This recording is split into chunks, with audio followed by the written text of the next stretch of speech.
we really are aiming creatures. And there's something about setting a plan, setting an intention, and then when you capture it in something visual, it's like we are aiming creatures. The neuroscience of how our brain works is you've told your brain that's what I want, and then it will find ways while you're sleeping or walking the dog to make those things actually manifest and happen, and it'll show you a better way to do it because you have visualized it. I don't know, when before you were intending to have kids, when that wasn't on your radar, you'd probably never see pregnant women or women and men rolling a kid in a stroller. But as soon as you think about, oh, let's have a baby, all of a sudden they're everywhere. Or you think, oh, I'd like to buy a Tesla. So I love this. It's fun and easy to do, but it's super, super powerful. It is. And it's fun. Honestly, it's so fun. And as I said, go big. I can tell you, I know one of the things that's on my vision board is a private jet. I'm going to be successful so I can fly to all of these places and be efficient with my time. I love it. And I'm going to have pictures of beautiful places, because travel is also part of the reward. I've worked hard. Now I am fortunate to go travel and see beautiful places. And if people go to xanderspragg.com, I think you've got a list of 9 epic places to inspire others. Maybe they'll put them on their vision board. Absolutely. So how else can people turbocharge their plan? All right, look, a plan is, if you share your plan with people, it is amazing what happens when we tell people that we're going to do something. They all of a sudden are asking you, hey, Aurora, how is that book coming along? It's that sort of accountability, right? And if we proclaim that we're going to do something, I'm certainly one of these people who most of the time really does want to achieve it. I'm going to go to the store today and buy more vegetables.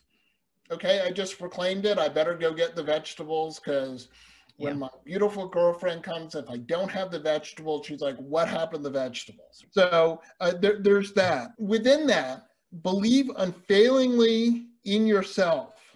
You don't have room for doubters. The negative Neils and negative Nellies, you just don't have room for them. There are the people who want to rain on your parade, who want to tell you you can't do it, that you're crazy, that there's no way you're going to be able to achieve that. And here's the thing. I talked about it in the prior chapter about failure is part of the journey. Maybe you won't succeed, but you'll certainly learn a lot along the way. That's certainly true. A lot more than if you don't make a plan. A lot of people don't make a plan because they don't want to fail. That's the only way to fail. Absolutely. Failing to plan is planning to fail. Now, if I could just add one tiny thing about your negative Nellies. Notice if you're feeling down, notice if you feel the impulse to share your precious plan with somebody who's a wet blanket. Yeah. Tell somebody else, because if we get in a self-doubt loop, sometimes we are addicted to reinforcing a negative loop. So just notice if you have a pattern that if you tell something like that to your mother and she's always like, really? How could you do that? Like negative reinforcement. Don't tell your mother. If on the other hand, your mother's, yay, of course you can. You go for it. Tell your mom. But notice if you're catching yourself in a downward loop, I'm sure you'd have more to say about this, Xander. Notice who are the people who are your champions, who are true believers in you. Share with them if you're feeling a bit wobbly. Don't share with the people who are going to rain on your parade. Absolutely. Now, share your plan far and wide, not just with your friends, but with everyone. Now, I have this sneaky way of getting to share your plan. Social norms say that if I meet you, Aurora, and I don't know who you are, I'll ask, oh, what do you do? And you will, more times than not, people will then ask what you do. Perfect opportunity for you to share your plan. Who can help you along the way? And if you don't share your plan, you keep it a secret, no one's going to help you. That is certainly true. especially somebody like you're just like so much woo. Everybody wants to help. Everybody really does want to help. Right. Especially somebody charming like you, Xander. Now, I kind of mentioned it. I got ahead of myself. I'm so excited about all of this, but ask some people to be your accountability partners. Mm-hmm. The journey is so much better with company. Yeah. If there are people that you say, hey, I need you to bug me about this, because I know it's an aspect that I'm not necessarily excited about. I got to do this. I want to make sure that I do that. And I'll take a more common example. When we want to exercise, when we have an exercise buddy, so much easier, especially if I get up and exercise first thing in the morning. And there are certainly mornings where I'm like, oh my God, the bed is warm. I don't want to get out of bed. But if I'm meeting someone, I don't want to let them down. So I'll get up, and I rarely, if ever, regret getting up to exercise. But it's easier when you have company. Yeah. And that's just to piggyback on that, it's underscoring that planning out how you're going to spend your time is a really valuable thing to do. Planning, oh, I'm going to run a marathon, that's a goal. But a plan is, I'm going to get up in the morning and exercise first thing, right? That's something you can check off the list. Absolutely. And again, things that we can check off. Go back to some of the stuff I've said. Slices of pizza, one slice at a time. Then you'll get through the whole pizza. Yeah. And I just want to harp on, choose who you want to become. Because so many people set goals that are outside of their control. They want to have a New York Times bestseller. But if you want to have a New York Times bestseller, it helps if you write a book. Funny that you can't control unless you've got millions of dollars to spend buying books and buying ad spend, as certain people I know do. But you can say, hey, I'm going to be a writer and I'm going to record my book as Xander's doing right now, or I'm going to write every day, or I'm going to write X words per week. That is something within your control. So choose who you want to be. You want to be somebody healthy. You want to be a good parent. You want to be a good partner. You want to be fit. You want to be a writer. You want to spend time on your business. These are things within your control. So then you can feel satisfied that you're making progress, whether or not you get a New York Times bestselling book, or whether or not you make X dollars. Take the action and put it in your day timer. Absolutely. Now, another step in our plan, refine as you go. So important. Don't be afraid of failure, because it's going to happen. I hate to tell you. Rarely does anyone get it perfect all the way through. And there's much learning in not getting it right. I know that there's stuff that I've tried since you and I started Aurora that didn't necessarily go exactly the way we thought it would, but that's okay. We learned from that and said, that's not the way we want to do it.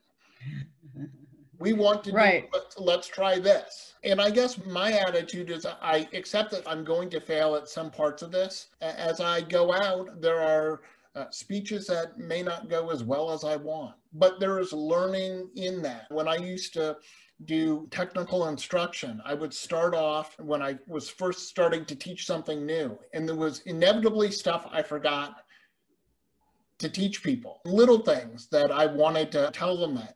But I learned from that, and the next time I didn't forget that little tidbit that little tip or trick I wanted to teach them. Yeah. My mother liked to say there is no failure, there's only feedback. Yeah. So with that approach, which is what you're saying, Xander, you get feedback on how to refine, how to improve whatever you're up to. So I think that people, it's like the difference between a fixed mindset or a growth mindset, referring to Dr. Carol Dweck's book, Mindset. Right. And with a growth mindset, there's only feedback. Right. If you want to be perfect, then you're also going to stay small, because there's Absolutely. no growth there. Yeah. So I think don't be afraid of failure is such a great point. And my next one, pivot if you need to. As we've said multiple times, an enormous pivot had to happen because we're in a pandemic and have been in a pandemic. When you're watching this, maybe the pandemic's not as big a thing anymore, hopefully, but pivot if you need to. That growth mindset of, I'm going down this path, but maybe the road washed out, the bridge fell into the creek, and now I can't keep going here. No matter how bad I want to, I gotta take another route around. That's okay. Was that the biggest pivot that you had, having to adjust your course on your speaking plans with the coronavirus? Absolutely. Aurora, I was with you in February exactly. And I'm like, oh my God, this is great. Stadiums, it's gonna be great. And honestly, like a month later, we're all locked in our houses. All right, that plan isn't gonna work. No matter how bad I want it to, it ain't gonna work. So now what do I do? Yeah, you had to pivot. Fortunately, now lots of people are getting interviewed on TV and radio, on Zoom or Zoom equivalents, and speakers are still needed. And lots of times they're virtual speakers. So there actually did turn out to be new opportunities. But at the time, you and I both had to pivot. I had to cancel all my events that were on the calendar. And I was like, no, I was so excited about them. And we pivot. Yeah, and I'm the first to say I can't wait until I can have a room with some people in it. I do so much better than just talking into a camera. I don't do bad, but I do better in person, as do you. We both get so much energy from being around people. Yeah, it's something special that happens. Yeah, exactly. You know, the last thing that I want to talk about when we talk about our plan is revisit your plan every few months to see where you are. That's something that Aurora and I have done on this journey when we started in July. Every couple of months we look and say, where are we? We had initially thought my book would be coming out next month in April. It's not. And that's okay. We revisited the plan. We pivoted a little because there were things that were important, my passing the exam, for example. And sometimes things just take longer than you anticipated. No matter how well you try and think it through, stuff just takes longer. The editing of the book inevitably takes longer than you anticipated. It's like many things take twice as long as you anticipate. And I think that your book will be better for the extra time that we've taken. It absolutely will be better, and I'm committed to having my book be what I want it to be. And that's hard and fast, set on a deadline. We have deadlines and things that time frames we want to hit it, but I think we're both, Aurora, you've published quite a few books, but sometimes you're so close to publishing and you just need that one other person to proofread it, and yeah, you can't find the person that you trust enough to go through and make sure that all the I's are dotted, the T's are crossed, and you can't rush the baby. Yeah. And sometimes the amount of hours between 98% done and 100% done can be quite a few hours, as you're saying, with the dot the I's and cross the T's. It's kind of, to use a sports analogy, right? The longest period of a basketball game is the last 2 minutes, which could take 20 minutes to play. Exactly. If you just understand that, you're gentle with yourself and say, yes, I am absolutely pushing towards this goal, but realize that some things, because you simply didn't know, and there's no way that you could have known, that it just takes, some things are going to take longer. Tasks may take longer than you anticipated. Okay. Now let me revisit my plan. Let me adjust my plan. Well, it's like you said about failure, that don't be afraid of failure. Don't be afraid of pivoting. And so I'd love everybody to know that your plan is always going to be wrong, but it's the right thing to have. It's the right thing to have a plan, because it's a draft. It's a work in progress. It's unfolding. It's a living document, and it will unfold as you go forward. So it's the right thing to have a plan, but it's the wrong thing to expect your plan to be right. Absolutely. They're perfect. Absolutely. I'll jump back super quickly and say, I had intended to do my licensing exam in June or July of 2020. I put that off because I wanted to make sure that when I sent my 5 years of work into the Board of Behavioral Sciences that that there was someone in the office to actually get it, and it wasn't just, oh, it's in a mail bin over there. Oh, we lost it. Sorry. Yeah, things did get crazy with the coronavirus. And then with the restrictions of how many people can be in the testing center, once I got everything approved, I still had to wait a couple of months to have a date that I could get into test. You had to roll with it. Yeah. Right. And, so, and that's that whole point that I'm talking about, which is I had a plan, I was going for it, but I had to pivot. Shit happens. Do you have one more point around how to help people refine as they go? I don't. That was what I had come up with so far. All right. I thought you were going to say revisit the plan every couple of months. Well, I did say probably that. You already said. So I want to ask you, these are really great points, and we'll recap them in a couple of minutes just for the benefit of people to have that review. But I want to ask you a few more personal stories, if I may. Absolutely. So can you tell me a time in your life, in addition to the stories that you've already shared, where a plan was missing and it caused a catastrophe in your life or in the lives of somebody that you know, or on the other hand, where perhaps somebody finally got the plan and that made a big difference? Do you have any catastrophic stories? Xander's catastrophic failure. Give me a second. Sure. Clearly, folks, as he scratches his head, I was not expecting this question. I was unprepared for this question. The interviewer. No, let's see. I gotta throw you some curveballs. I have a little story from somebody else whose name I won't mention, but okay. He was the last child in the family, and his father said, "You are the mistake." So there was a lack of planning. Yes, yes. And then, given that's what happened, perhaps that wouldn't have been the best plan of something to say to your child. I guess the story of having a half-baked plan, but not really having thought the whole thing through. Years ago, I was tutoring people 50 plus on how to use computers. And as any good marketing 101 says, look at where the pain point is and offer the solution. So I stood on the corner in San Francisco and I had a flyer. It was around Christmas.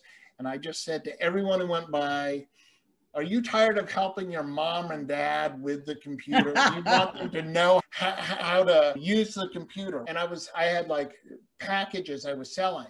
I was more successful at that than I anticipated and found that I actually didn't have enough time.